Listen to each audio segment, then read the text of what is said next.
Hello friends, weekend investing में आपका स्वागत है। आज हम डिस्कस करेंगे एक रीसेंट केस। आप सभी को उसके बारे में पता भी होगा और वो है जेनसॉल इंजीनियरिंग का। ये कंपनी जो ब्लू स्मार्ट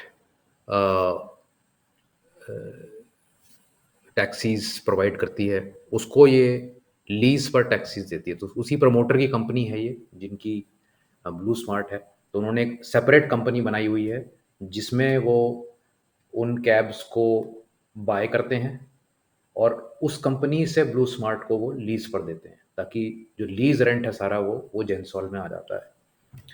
तो अब ये जब लिस्ट हुआ उसके बाद ये 400 रुपये से स्टॉक बढ़ता बढ़ता 1300 रुपये तक गया, क्योंकि बहुत ब्यूटीफुल स्टोरी थी। ईवी स्टोरी, उबर को ख़त्म कर देगा ये। और इस कंपनी में सारा लीज रेंट उन कैब्स का आ रहा था, सब कुछ बढ़िया चल रहा था। बट सडनली पता लगा कि बहुत सारे शेयर्स प्लेज्ड हैं, कंपनी मुसीबत में है। और टीवी पर आकर एक दिन प्रमोटर ने कह दिया कि भाई कोई ऐसी दिक्कत नहीं है और मैं इंतज़ाम कर रहा हूँ पैसों का। और उस दिन बहुत सारे लोगों ने शेयर्स खरीदे, उस दिन और उसके अगले दिन। वो करीबन मेरे ख्याल से कुछ 500 रुपये का भाव रहा होगा उस दिन।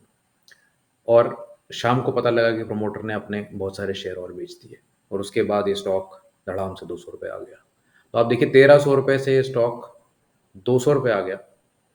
इसका मतलब है 80-85% इसकी वैल्यू ख़त्म हो गई।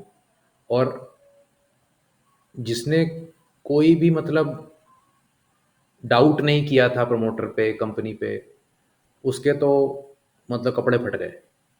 तो आपको क्या करना है स्टॉक मार्केट में? किसी पे विश्वास नहीं करना है, क्योंकि विश्वासघात होना बड़ा ईजी है मार्केट्स में। टीवी एनालिस्ट जो बोल रहे हैं किसी कंपनी के बारे में, उस पर मत बिलीव करिए। जो प्रमोटर अपनी कंपनी के बारे में कह रहा है कि मैं ये करके दिखा दूंगा 2 साल में, इतनी प्रॉफिट कर दूंगा, इतना ये कर दूंगा, उस पर मत विश्वास करिए। जो वो अपने एनुअल रिपोर्ट में लिख कर दे रहा है, प्रोजेक्शंस या इवन जो रिजल्ट्स हैं, उस पर भी 100% विश्वास मत करिए।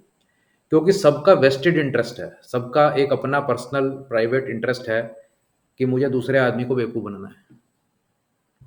तो इसमें एक ही चीज़ बचती है जो ट्रूथ है, सच्चाई है, सत्य जो है, और वो है प्राइस। जो भाव होता है, भाव भगवान छे, भाव भगवान की तरह है, प्राइस इज गॉड। तो भाव बता देगा आपको कि मार्केट की सच्चाई क्या है। जब ये शेयर 1300 से टूट के ये 700 रुपये आया, यही सच्चाई पता लग गई थी इसकी। चलिए, उस समय भी आपने अगर नहीं बेचा, और ये फिर जब ये इसने यहाँ ब्रेक किया प्राइस 710 के नीचे, तो यहाँ आपको एग्जिट कर देना चाहिए था। जिस दिन इसने ये लोअर ऑल टाइम लो बनाया, यहाँ एग्जिट कर जाना चाहिए। तो कई ऐसे पॉइंट्स आए इस जर्नी में जहाँ पर एग्जिट बनता था, क्योंकि प्राइस बता रहा था कि कुछ गड़बड़ है। ठीक है, मार्केट भी गिर रही थी और शेयर्स भी कुछ गिरे हैं, लेकिन इस तरीके की हालत नहीं थी। तो प्राइस को आपने बहुत इंपॉर्टेंस देनी है। अगर आपकी थीसिस कह रही है ये स्टॉक ऊपर जाना चाहिए अभी और प्राइस नीचे जा रहा है, तो अपनी कुछ थीसिस को क्वेश्चन करिए, प्राइस को क्वेश्चन मत करिए। क्योंकि प्राइस तो एक 10 करोड़ लोगों की इंटेलिजेंस का एक समरी है वो, और आप जो सोच रहे हो सकता है वो गलत हो।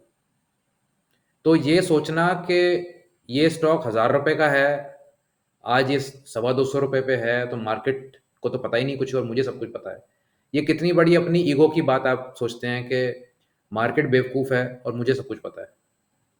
आप इसके बारे में सोच के देखिए। बड़े बड़े दिग्गज बैठे हैं मार्केट में, जो इतना सा भी अगर मार्जिन होगा तो वो आपसे पहले कूद पड़ेंगे मार्केट में खरीदने के लिए। तो इतनी ज़्यादा इंपॉर्टेंस अपनी थिंकिंग और अपनी थीसिस को मत दीजिए। मार्केट को फॉलो करिए, प्राइस को फॉलो करिए। और प्राइस को आप फॉलो करेंगे तो आप ये देखेंगे कभी भी आप गिरते हुए वीक स्टॉक्स में नहीं रहेंगे, आप एग्जिट कर जाएंगे। आपका सिस्टम परफेक्ट हो जाएगा अगर आपको गिरते हुए स्टॉक से एग्जिट करना आ गया तो। इसके बारे में सोचिए, पढ़िए और इसको अपने स्ट्रेटजी में, अपने पोर्टफोलियो में इम्प्लीमेंट करके देखिए, और आप पाएंगे कि कुछ ही सालों में आपकी कंप्लीट रिवर्सल हो जाएगी कि किस तरह से आप मार्केट के बारे में सोचते हैं, किस तरीके के आप स्टॉक्स पिक करते हैं, कैसे आप एग्जिट करते हैं, कितनी आप एलोकेशन देते हैं, कब खरीदते हैं, कब बेचते हैं। सारी क्लैरिटी आपको हो जाएगी। कंटेंट कैसा लगा बताएं और कमेंट्स में ज़रूर अपने कमेंट्स लिखें। Thank you, bye.